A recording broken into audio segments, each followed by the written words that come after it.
All right, here with Nick Marable, World Team Camp. Nick, been a couple weeks since you made the World Team. Just thoughts, perspectives on finally getting on that team, getting over that hump, and moving on. Oh yeah, it's just great that I'm on the team now. Now I can focus on training for the world title and taking it one day at a time, and not only training for it for myself, but training with the best guys in the world, which are some of the guys on our team. So really excited about training with some guys around my weight. Metcalf, Burrows, are two of the better guys in the world, and I'm really excited about that. Right. So what are you hoping to get out of this camp? What are you working on? Definitely, I'm just focused on one workout at a time and improving, my position, my attacks, scoring off my defense, and I came out here because I know it's going to be a great chance to work out with some of the best guys in the world. And sometimes when you're at colleges, you don't get that. You don't get to work out with each other because you're competing against each other all year. And now that we're all on the same team set, we all get a chance to work out with each other and help each other.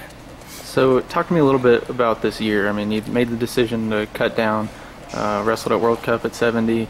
What's it been like for you making that transition down, and how's your year gone? I mean, from my perspective, you've grown. Once you've settled into the weight, you've gotten better and better as the year's gone on. So I mean, how do you view that? Definitely the first time I made it at World Cup, it was plus 2 kilos, but obviously your first time making it since that low overweight since about 2003, 2004. Yeah. It's a long time. Yep. 10 years, your first time's going to be rough, and Coach Henson and I knew that. So once we got down that, once we got my weight down for that, we kind of stayed disciplined and kept it a little bit lower and shrunk my body up so that the next weight cuts wouldn't be as hard. And then at U.S. Open, got my weight down, made weight, rehydrated the right way, felt great, kept wrestling. And now that my weight's under control, like I said, I can focus on more of training and my practices more than, hey, I gotta go sauna some more, I gotta go, run a little bit more. Now I gotta focus on the good stuff for wrestling, which is wrestling. Yeah. So talk to me a little bit about Sammy. He coached me, so I know how he is. Yeah. So what's it been like since he's come in and sort of just started molding you, and what's your take on that? His style and my style are kind of similar. So having a coach that wrestles the same way you do, kind of, is really good because he knows how to train you, and he knows how to train most athletes anyway. But the way he trains me is perfect. He's figured out my style. He figured out what I like to do, how I like to train, and he knows when to push me and when to lay off. And he's real good at just learning how to train kids, and it's a big part of what's changed me a lot is his training. But one of the biggest things he does really well with athletes is instilling confidence in them. And my confidence ever since he's been there has gone from average athlete to beyond. Like I believe he helps me believe that I'm the best guy at my weight, and the confidence he's instilled in me has helped a lot. And probably a pretty crazy time for you, transitioning from Missouri to West Virginia. Yeah. What's it going to be like for you transitioning to that role at West Virginia with Sammy? What do you? Are you excited for it? Oh, I'm super excited for it. He's great to work with. I mean, I'd rather work with him than have him put me through a practice. But so now he has, you've worked with him. He has his own system, which works. It's worked with a lot of athletes, and since I've been trained by him, I know his system, and I've also helped him coach. So I've learned his system as a wrestler and a coach.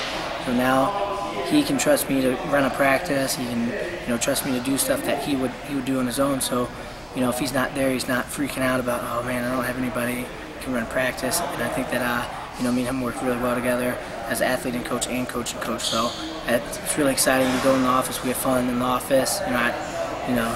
Wanting to get out, we just have fun. Practice, we have fun. It's great working with him. And one thing, at least I remember he's always said, is like training to beat the best guy. Or you were just talking about it actually, but right.